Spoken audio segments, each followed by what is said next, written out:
Hi, everyone. Welcome to my channel. My name is Chris.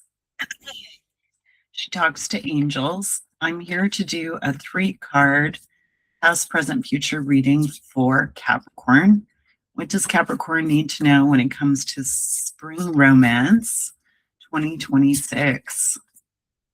I originally thought I could do short readings in one video, but things got complicated. So we've gone from 3-card readings to 9-card readings. So that's okay. I just won't get as many views on Instagram. That's all right. My intention is that the messages that want to come through reach the people that they're intended for. So if you find yourself here and you're a new viewer, you're most welcome. And if you are a returning viewer, thank you so much for all your love and support on my channel. Okay, so I'm just connecting with your energy. I'm going to ask, what does Capricorn need to know for their highest good when it comes to spring romance? Please and thank you. What does Capricorn need to know for spring romance? Romance for Capricorn. Please and thank you.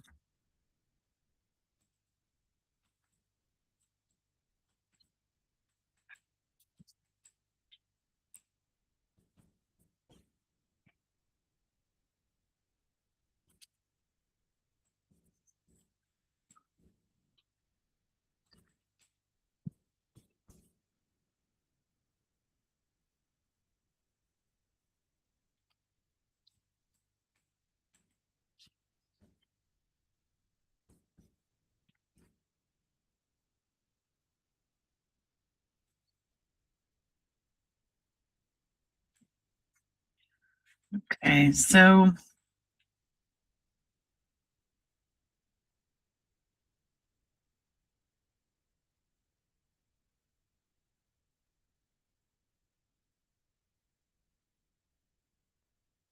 this is an interesting reading, Capricorn, and you're interesting people, right? So it goes hand in hand.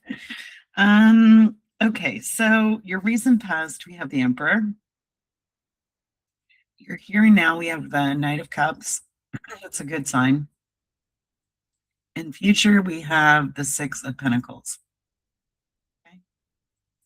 So the initial feeling that I got was, you know, Capricorn is always large and in charge. Okay. I think the Emperor is for Aries, but you know, it's like you like to be the boss, you know, you like to run the show and you're very organized, and you like to stay on top of things.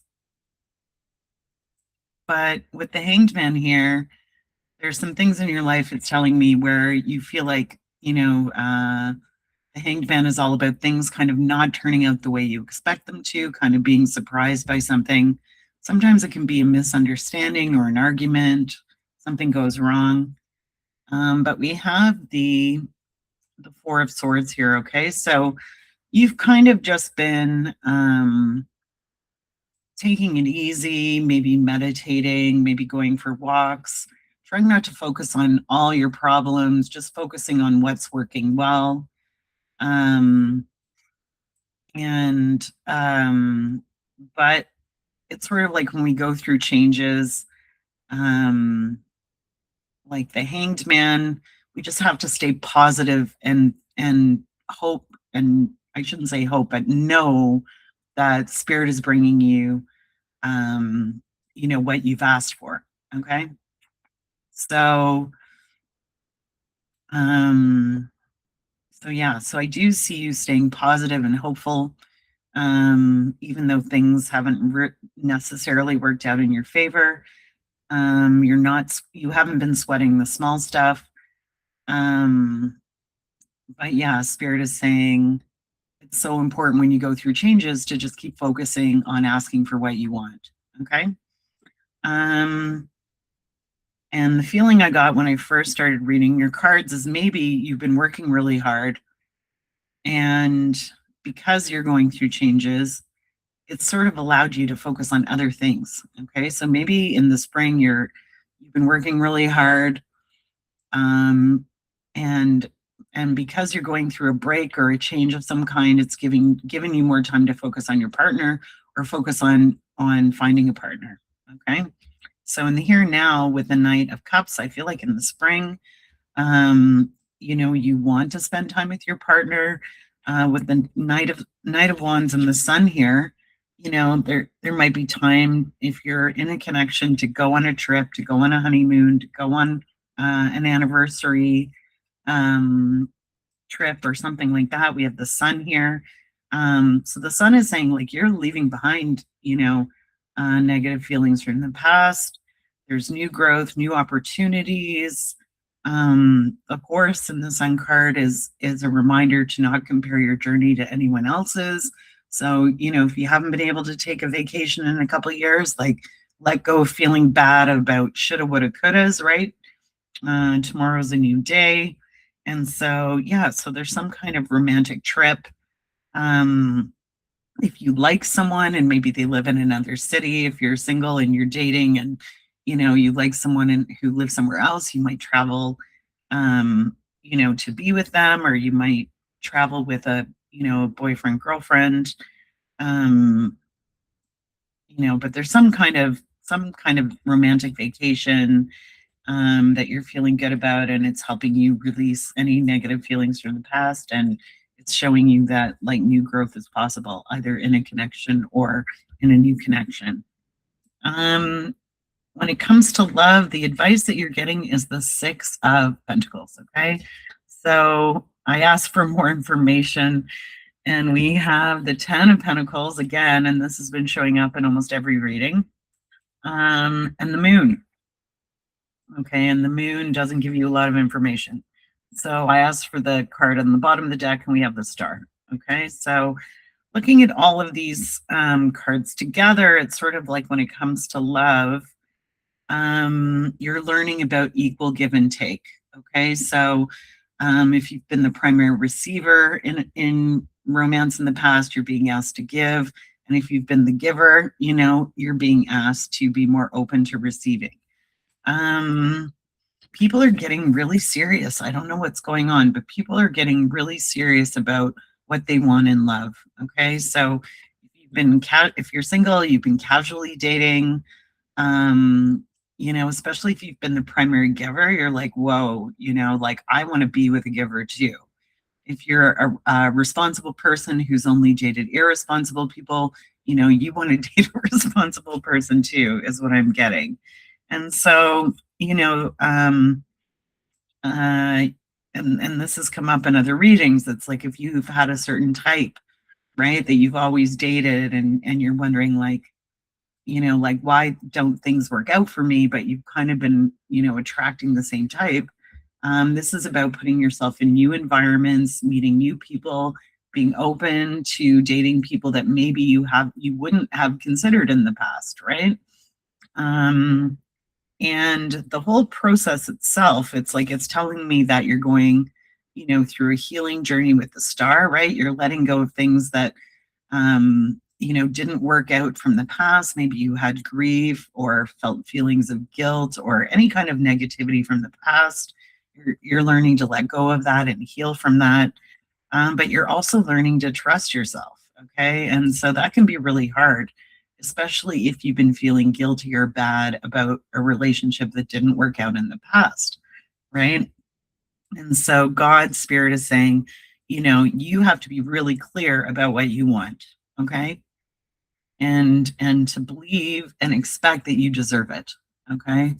Even if you're in a connection, right? And you want to, let's say, travel to celebrate your anniversary or something, to be really assertive about that with your partner, or be assertive about, spending quality time together, or like asking for what you want, asking for what you need.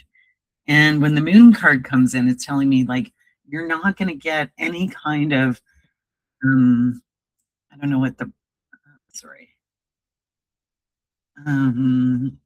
It's like you're not going to get any information from your environment. You're going to have trust and faith in yourself. It's like walking through a dark forest at night, not being able to see your way, but having faith that the sun will come up tomorrow. Okay, so it's not easy, but what is motivating everyone and what's been a common theme um, in a lot of these readings for this month is having that vision, holding that vision of the Ten of Pentacles, of seeing yourself, where do you want to be in 5 years? Where do you want to be in 20 years? Is it important for you to be married? Is it important for you to have a family? What kind of legacy do you want to do you want to leave to the world or to your children or to 7 generations from now?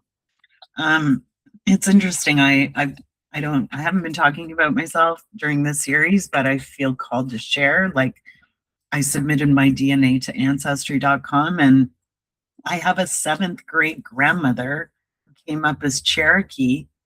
And somewhere online, someone wrote that she wasn't actually Cherokee, she was actually Iroquois and had been adopted by the Cherokee.